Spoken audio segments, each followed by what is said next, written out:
여러분, 우리가 이렇게 주님과 동행하는 삶을 사는 이유를 정확하게 알아야 합니다.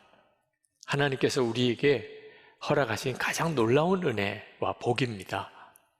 그런데 이렇게 주님과 동행하는 삶을 사는 성도들을 보는가 하면 여전히 영적인 침체에 빠져 있는 성도들을 보는 것도 현실입니다. 그것은 정말 마음 아픈 일입니다. 코로나19 확산으로 인해서 한 2년 가까이 우리가 정상적인 주일 예배를 모여서 드리지 못하는 상황에서 예수 동행 일기 통계를 보니까 선한목자교회 교인들이 일기를 쓰는 통계가 굉장히 늘어났습니다. 그런데 그 분석을 해보니까 새롭게 일기를 쓰기 시작한 분들은 그렇게 많이 는 게 아니었어요. 이미 일기를 쓰셨던 교인들이 일기를 더 많이 쓰시게 된 겁니다. 그 말은 무슨 뜻인가 하면 주님과 동행하는 삶을 사는 분들과 실제로 주님과 동행하지 못하는 삶을 사는 분들이 영적인 격차가 더 심하게 벌어졌다는 뜻입니다. 그 점이 제 마음을 참 아프게 합니다. 프랭크 루박 선교사님이 하나님을 늘 바라보기 위해서 1930년 1월 1일부터 일기를 쓰셨어요. 근데 그분이 쓴 일기 1930년 5월 24일자 일기에 이렇게 썼습니다. 요즘은 걱정이 전혀 없고 잠도 잘 잔다. 거의 온종일 기쁨에 사로잡혀 있다. 거울을 봐도 내 눈빛과 얼굴에 새로운 광채가 있다. 어떤 일에도 더 이상 조급한 마음이 없다. 모든 일이 잘 된다. 이건 모든 성도들에게 하나님이 허락하신 은혜의 역사입니다. 주님을 바라보는 눈이 뜨이게 되면 나를 보면 실망하고 좌절하고 슬플 뿐이지만 주님을 바라보는 눈이 뜨이고 나면 그러면 마음에 기쁨이 넘치게 되는 겁니다. 성경에 이렇게 하나님과 동행했던 사람 중에 대표적인 사람이 에녹입니다. 그래서 오늘 위지데이 주일에 설교의 본문을 에녹에 대한 본문을 택한 겁니다. 에녹은 하나님과 동행하는 삶을 이 세상에서 살다가 그대로 하나님 앞에 들려 올림 받아 하나님의 나라에 들어가신 분입니다. 이 에녹은 아담의 7대 손입니다. 그런데 아담과 같은 시대에 살았습니다. 아담이 930세에 세상을 떠납니다. 그런데 이 에녹이 아담이 622세 때에 태어나요. 그러니까 한 300년 가까이를 아담과 함께 산 겁니다. 에녹은 아담으로부터 에덴 동산에 대해서 들었습니다. 거기서 하나님과 함께 거닐던 그 시절에 대해서 들었습니다. 에녹의 마음속에 자기도 살아계신 하나님과 그렇게 동행하고 싶은 갈망이 당연히 일어났겠죠. 그래서 에녹이 하나님과 동행하는 삶을 그렇게 살았던 겁니다. 에녹은 그 아주 옛날, 그때는 얼마나 단순한 삶이었겠습니까? 그러니까 하나님과 동행하는 삶을 살 수 있었겠지. 지금처럼 이렇게 바쁘고 복잡하고 그렇게 어려운 일들이 많은 때에 어떻게 하나님과만 동행하라는 것인가, 그런 생각하시는 분들도 있으실 겁니다. 그러나 여러분, 보는 관점을 달리해 봐야 됩니다. 에녹이 살았던 그 시절은 하나님이 홍수로 심판하기 바로 직전 상황이었습니다. 사람들은 다 극도로 타락한 시절, 하나님을 더 이상 알지도 않고 하나님을 경외하지도 않고, 얼마나 사람이 악했으면 하나님께서 결국은 홍수로 세상의 사람을 다 심판하실 생각을 하셨겠습니까? 그 시절에 살았던 사람이 에녹입니다. 그리고 에녹도 아이를 낳아서 길렀다고 성경은 기록하고 있습니다. 여러분, 자녀를 낳아 길러 보시는 분들은 아시죠? 아이 낳아 기르는 일이 얼마나 힘들고 바쁜 일이라는 것. 에녹은 그런 일상생활 속에서 에덴 동산이 아니었고요. 아담과 하와는 에덴 동산에서 하나님과 거느렸지만 에녹은 세상이 온통 타락하고 그리고 자녀를 낳아 기르는 그런 분주한 삶 속에서 하나님과 동행했던 사람이었습니다. 히브리서 기자는 에녹이 죽음을 보지 않고 하나님께 들림받았던 이유를 하나님을 기쁘시게 하는 자라는 증거를 받았기 때문이라고 말씀하고 있습니다. 히브리서 11장 5절입니다. 믿음으로 에녹은 죽음을 보지 않고 옮겨졌으니 하나님이 그를 옮기심으로 다시 보이지 아니하였느니라. 그는 옮겨지기 전에 하나님을 기쁘시게 하는 자라 하는 증거를 받았느니라. 도대체 에녹이 어떻게 살았길래 하나님을 기쁘시게 하는 자라는 증거를 받았을까요? 하나님이 계시다는 것과 하나님을 찾는 자에게 상 주시는 이심을 믿었던 것, 그것 때문이라는 겁니다. 6절 말씀에 믿음이 없이는 하나님을 기쁘시게 하지 못하나니 하나님께 나아가는 자는 반드시 그가 계신 것과 또한 그가 자기를 찾는 자들에게 상 주시는 이심을 믿어야 할지니라. 아니, 이렇게 간단한 것이 하나님을 기쁘게 하는 것일까요? 하나님이 계신 것과 하나님을 찾으면 응답해 주신다는 것, 상 주시는 것을 믿기만 하면 된다. 그게 그렇게 하나님을 기쁘시게 하는 것입니까? 그때 상황을, 시대 상황을 알아야 합니다. 에녹이 살았던 시대는 극도로 타락하고 하나님을 진짜 믿고 주님을 찾는 자들이 없는 시절이었습니다. 그러니까 그런 때에 에녹이 하나님을 믿고 늘 하나님과 동행하는 삶을 사는 것이 그때 당시 사람들의 눈에는 아주 이상하게 보였을 것이고 조롱도 받았을 것이고 때때로 어려운 일도 많이 겪었을 것입니다. 그러나 하나님이 보시기에는 어땠을까요? 사람들이 다 하나님을 믿지 않고 하나님께 악하게 사는 그 시대에 에녹은 하나님이 계신 것을 정말 믿었고 그리고 늘 하나님께 묻고 하나님을 찾고 하나님을 바라보고 사니 그 에녹을 보시는 하나님의 마음이 얼마나 기뻤겠냐, 하나님의 마음이 얼마나 위로가 되었겠냐는 거예요. 그래서 하나님께서 에녹을 죽음을 거치지 않고 그냥 하늘나라로 데려가신 거죠. 그런데 여러분, 지금 우리 시대는 다릅니까? 우리 시대도 똑같습니다. 하나님께서 지금 수많은 사람들을 다 보시고 계십니다. 진짜 하나님을 믿는 사람, 늘 함께 계신 하나님, 내 안에 주님이 오신 이 엄청나고 놀라운 은혜를 진짜 믿는 그리스도인, 그러니까 그도 늘 주님을 바라보는, 모든 슬픔, 기쁨, 그의 삶 속에 일어나는 모든 일을 주님과 함께 나누고 주님과 동행하는 그 사람을 본다면 이것이 주님께 얼마나 큰 기쁨이 되겠습니까? 그래서 주님과 동행하는 삶을 살자고 그렇게 권해드리는 겁니다. 에녹이 당시 시대 상황을 거스리고 그렇게 하나님과 온전히 동행하게 된 데는 특별한 이유가 있습니다. 그것은 에녹에게 하나님께서 이 세상이 심판받을 것, 주님이 재림에 오실 것이라는 이 놀라운 사실을 특별히 계시해 주셨기 때문입니다. 에녹에 대한 기사가 신약 성경에도 나옵니다. 유다서에 나옵니다. 그 유다서를 보면 에녹이 하나님의 심판과 주님의 재림에 대한 놀라운 계시를 받았음을 증언해 주고 있습니다. 유다서 1장 14절부터 16절 말씀입니다.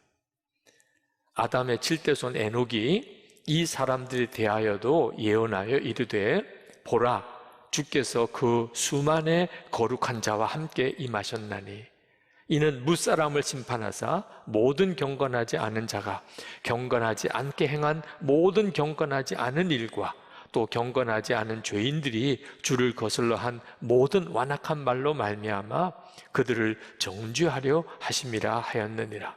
이 사람들은 원망하는 자며 불만을 토하는 자며 그 정욕대로 행하는 자라. 그 입으로 자랑하는 말을 하며 이익을 위하여 아첨하느니라. 에녹이 얼마나 놀랐겠습니까?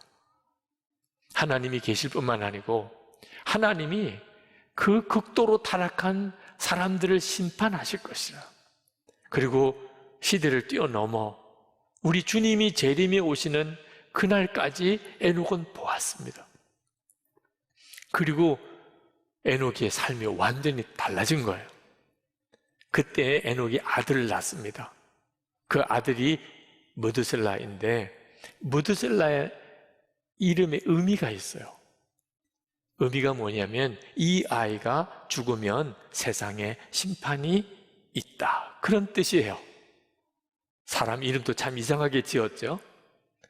이 사람이 죽으면 세상에 심판이 온다, 그렇게 아이의 이름을 지었어요. 그 무드셀라가 낳았던 그 해부터 성경은 에녹이 하나님과 동행했다고 말씀하고 있습니다. 여러분, 우리에게는 이미 이 에녹이 받았던 계시가 성경책에 그대로 다 기록되어 있습니다. 우리는 신비한 체험으로 그런 계시를 따로 받을 필요가 없는 거죠. 이미 우리는 다 알고 있는 내용입니다. 중요한 것은 그렇기 때문에 에녹처럼 하나님과 동행하는 삶을 결단하느냐 하는 것이죠. With Jesus Day 주의를 지키면서까지 예수님과 동행하는 삶을 살도록 그렇게 강권하는 이유는, 주님과 동행하는 삶은 우리의 영생의 문제와 관련이 있기 때문에 그렇습니다. 에녹이 이 세상에 있는 동안 하나님과 동행하는 삶을 살다가 그대로 하나님의 나라에 들어가게 되었다는 말은 이 세상에서 하나님과 동행하는 삶을 사는 것과 하나님의 나라에 들어가는 것이 같은 의미라는 것입니다.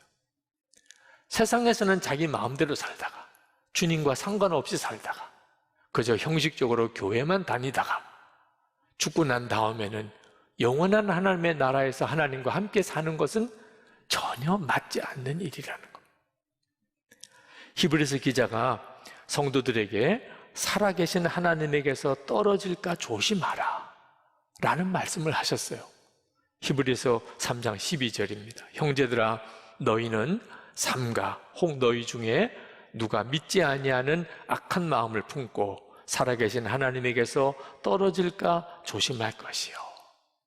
하나님에게서 떨어질까 조심하라는 말은 지금은 하나님과 붙어 있다는 뜻이죠. 여러분, 그러므로 지금은 내가 하나님을 믿고 그리고 열심히 교회 다니는 것, 그것만으로 안심하면 안 됩니다. 언제 어떻게 믿지 않는 악한 마음을 품고 살아계신 하나님에게서 떨어질 수 있다는 거예요.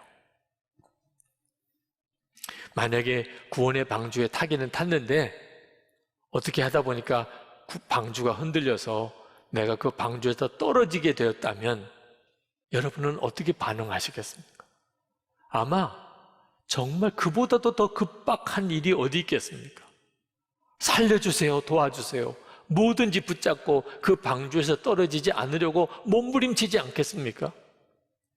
지난번 아프가니스탄이 탈레반에 완전히 점령당했을 때, 카불 공항에서 미군 수송기가 뜰 때 그 비행기의 바퀴를 붙잡고 같이 그 아프가니스탄을 탈출하려고 했던 사람들이 결국은 땅에 떨어져 죽는 그 비참한 장면을 뉴스에서 보았죠.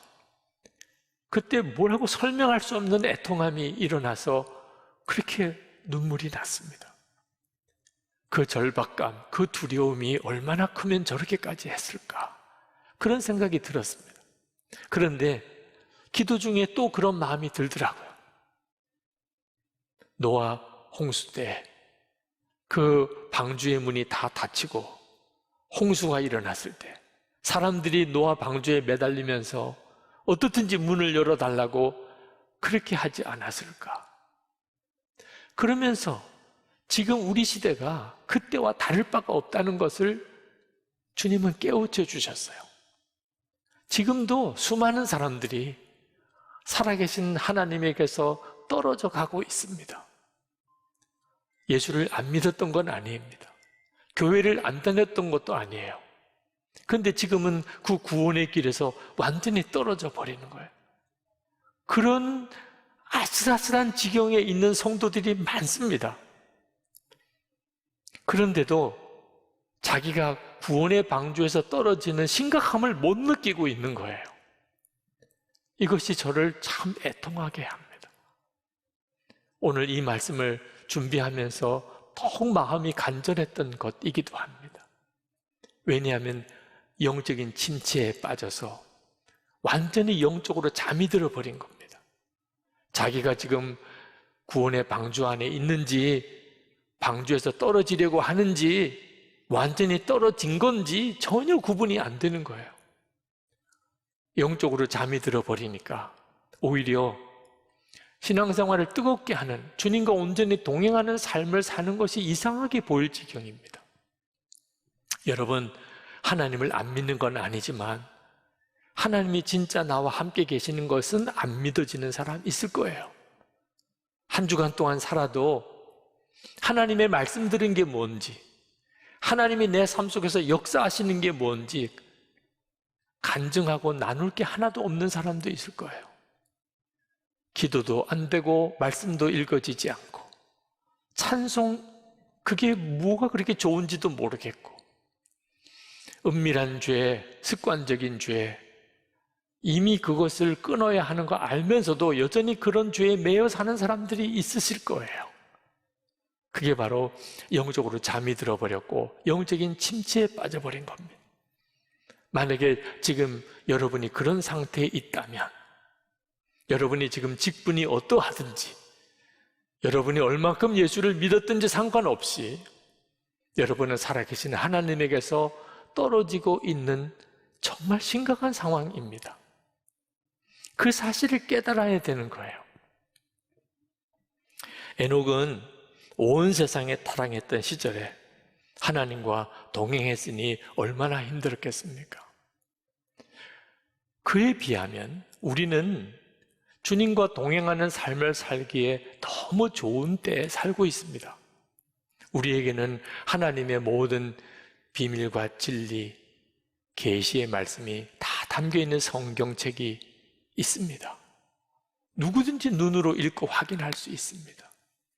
우리에게는 우리의 모든 죄를 사하시고 우리를 구원하신 십자가의 복음이 너무나 선명하게 드러나 있습니다. 지금 우리가 주님과 동행하는 삶을 이 세상에서부터 살아갈 수 있도록 우리를 도우시려고 성령께서 우리 안에 와 계십니다. 우리가 주님과 동행하는 삶을 살기에 너무 좋은 시절에 살고 있는 거예요. 성령께서 우리에게 허락하신 아주 놀라운 은혜가 교회 공동체를 주신 겁니다. 여러분, 혼자서도 주님과 동행하는 삶을 살아야 하지만 주님과 동행하는 교회 공동체를 세우는 일이 대단히 중요합니다. 왜냐하면 서로가 우리의 마음이 완악해져서 하나님 앞에서 떨어져 가는 그런 유혹에 빠지지 않도록 서로 돕는 역할을 해줘야 하기 때문에 히브리서 3장 13절에 이렇게 말씀합니다. 오직 오늘이라 일컫는 동안에 매일 피차 권면하여 너희 중에 누구든지 죄의 유혹으로 완고하게 되지 않도록 하라. 여러분, 혼자서 주님과 동행하는 삶을 살아가는 일은 대단히 어렵습니다. 그래서 성령께서 우리를 교회 공동체로 모아주신 거예요. 그러면서 서로 돕게 하신 겁니다. 그저 교회로 와서 함께 예배드리고 그저 속회 모임 가지고 교회 여러 행사들, 프로그램들, 훈련 받는 일을 위해서 우리를 교회 공동체로 모아주신 것만 아닙니다. 우리가 서로 피차 매일 권면하면서 영적으로 우리가 마음이 굳어지고 악해지지 않도록 일깨워주는 일을 해야 하기 위해서 우리가 서로가 필요한 거예요. 마태복음 18장 20절에 예수님께서 두세 사람이 모인 곳에 나도 그들 중에 함께 있겠다고 말씀하셨어요. 왜 우리에게 두세 사람이 함께 모여야 하는 거지요?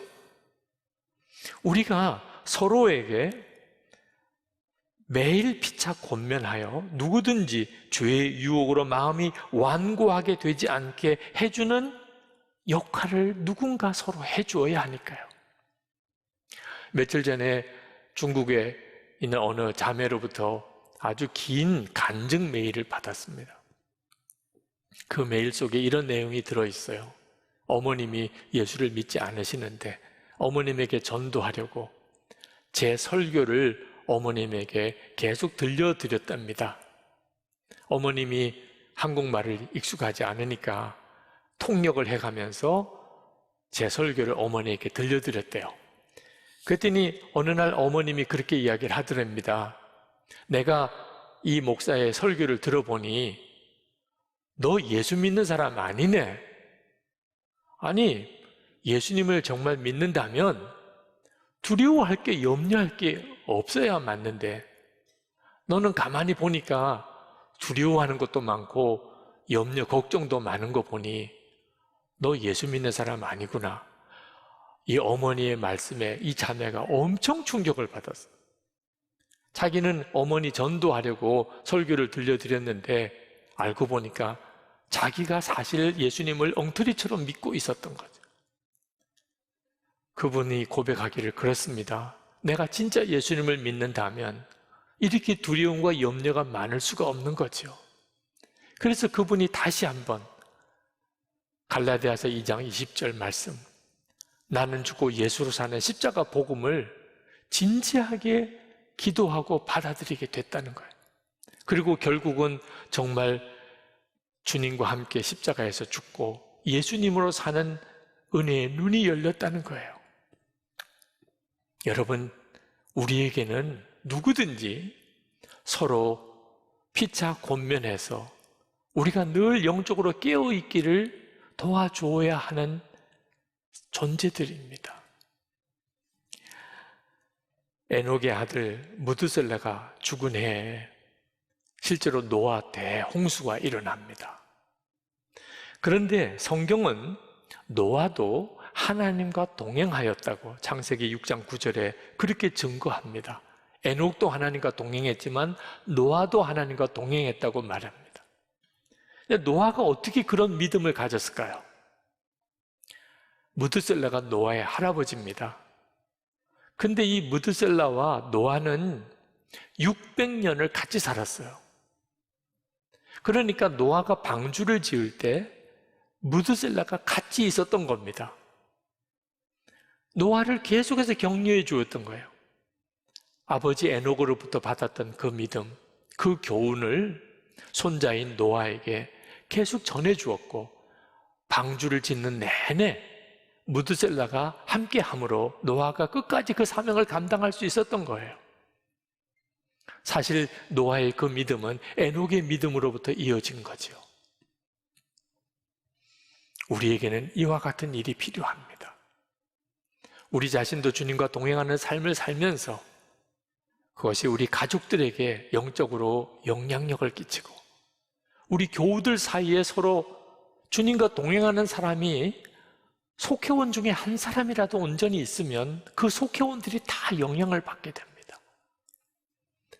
그런 가정 공동체, 그런 교회 공동체가 세워지는 역사, 이것이 우리에게 필요합니다.